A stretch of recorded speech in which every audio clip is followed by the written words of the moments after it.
Shalom, selamat pagi, selamat menikmati kasih karunia Tuhan yang boleh kita terima pagi hari ini.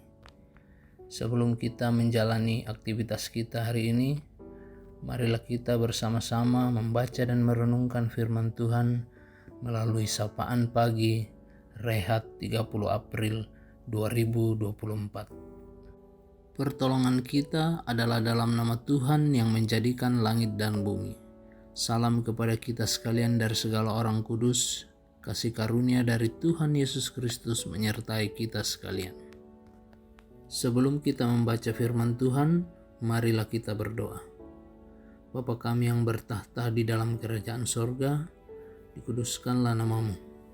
Maha besar kasih-Mu senantiasa ada dalam kehidupan kami anak-anak-Mu. Terima kasih atas napas kehidupan baru yang kami terima pagi ini. Saat ini kami akan membaca dan merenungkan firman-Mu.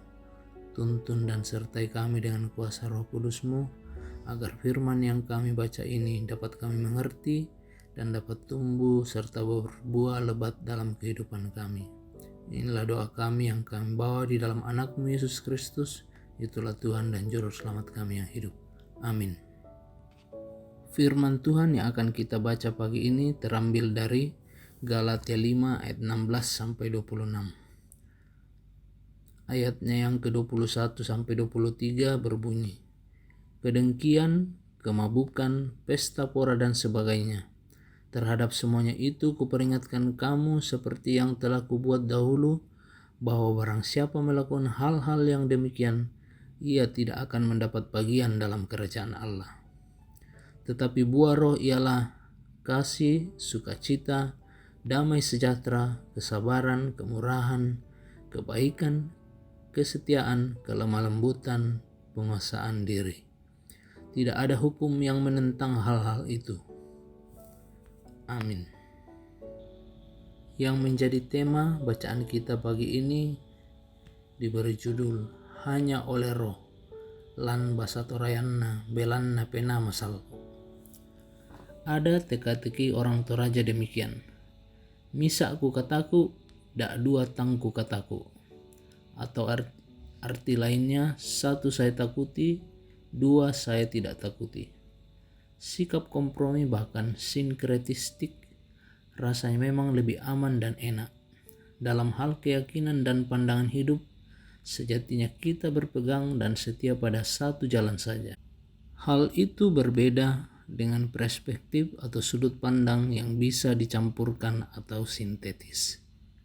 Pancasila misalnya merupakan sintetis dari beberapa jalan berpikir atau aliran keagamaan, nasionalis dan sekaligus universalis. Orang Kristen di Galilea terganggu oleh aneka ajaran yang datang dari orang Kristen Yahudi. Bagi mereka, iman kepada Kristus belum cukup. Ketaatan kepada Taurat harus ditandai dengan pelaksanaan sunat. Paulus menyebut sunat itu sebagai sunat lahiriah yang mengandaikan bahwa ketaatan juga nyata dalam hal-hal lahiriah. Kepatuhan seperti ini bisa menjadi tameng untuk menutupi perbuatan-perbuatan cabul sejauh tidak ketahuan. Paulus menegaskan bahwa tidak mungkin mengaku sebagai pengikut Kristus yang hidup oleh Roh sementara kita tetap berkompromi pada keinginan daging. Keduanya bertentangan, buahnya sangatlah berbeda. Orang yang tunduk kepada keinginan daging tidak akan mendapat bagian dalam kerajaan Allah. Hidup oleh Roh nyata melalui dua cara, yakni mematikan keinginan daging dan menghasilkan apa yang disebut buah-buah Roh. Hanya oleh Roh kita dimampukan menghidupi iman kepada Kristus. Di luar itu, kita akan binasa dalam keinginan daging. Kalaupun kita mengaku sebagai pengikut Kristus tanpa Roh, kita hanya akan beragama secara lahiriah. Tampak sangat religius, tetapi isinya adalah kejahatan. Bagian tersulit dari semuanya ini adalah menjawab pertanyaan, bagaimana mengetahui kalau kita sungguh-sungguh hidup oleh Roh? Tiada ada cara mengukur dan merasakannya secara lahiriah, tetapi buahnya tak akan pernah berdusta. Amin. Jemaat kekasih Tuhan, biarlah firman Tuhan yang kita dengarkan menjadi berkat bagi kita. Mari kita berdoa. Ya Tuhan Bapa di surga, kami bersyukur pagi hari ini karena Engkau selalu memelihara kami. Dan biarlah juga sepanjang hari ini kami terus hidup dalam pemeliharaan-Mu dengan tetap berjalan pada kehendak-Mu semata. Karena hanya dengan tuntunan-Mu, maka kami dapat hidup dengan baik dan benar. Ya Roh Kudus, kiranya roh kami Engkau tuntun sehingga jauh dari kejahatan dan selalu melakukan apa yang Engkau kehendaki. Hanya oleh tuntunan-Mu ya Roh Kudus, maka kami akan hidup dengan baik dan benar. Dan itulah yang boleh dialami oleh kekasih kami Arya Yuda Tandisau yang boleh bertambah usia setahun hari ini. Kiranya terus bertambah-tambah seiring dengan bertambahnya umur mereka.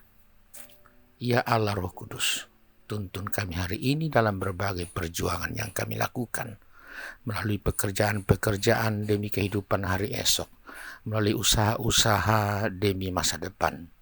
Jauhkan kami dari segala yang jahat. Juga tuntun orang-orang tua kami yang lanjut usia sehingga tetap kuat. Juga semangati orang-orang yang kami kasihi yang sedang bergumul karena sakit dan rindu kesembuhan baik di rumah maupun di rumah-rumah sakit.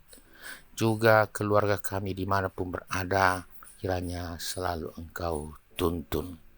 Kami terus berserah diri dalam kehidupan sehari-hari di tengah keluarga, di tengah masyarakat, juga menyerahkan anak cucu Engkau karuniakan, biarlah mereka terus bertumbuh, menuntut ilmu, berjuang dengan segala hal yang ada pada mereka demi hari esok yang lebih baik. Ya Allah Roh Kudus, mampukan kami untuk menjadi berkat bagi sesama, dan karena itu perlengkapi kami agar supaya kami tetap berhikmat. Segala yang tidak berkenan kepadamu ya Allah Roh Kudus, kiranya Engkau jauhkan dari kami, dan hanya apa yang Kau kehendaki yang kami lakukan. Terpujilah Engkau selalu ya Bapa, ya Roh Kudus, dalam nama Yesus Kristus Tuhan. Amin. Sidang jemaat yang kekasih, hanya oleh roh maka kita dapat hidup dengan baik dan benar. Karena itu jalani hari ini dalam tuntunan roh dan terimalah berkat Tuhan. Tuhan memberkati engkau dan melindungi engkau. Tuhan menyinari engkau dengan wajahnya dan memberi engkau kasih karunia. Tuhan menghadapkan wajahnya kepadamu dan memberi engkau damai sejahtera. Amin. Demikianlah firman Tuhan yang disampaikan oleh Majelis Gereja pagi hari ini. Sidang jemaat yang kekasih, selamat menjalani hari ini. Tuhan memberkati kita semua. Selamat.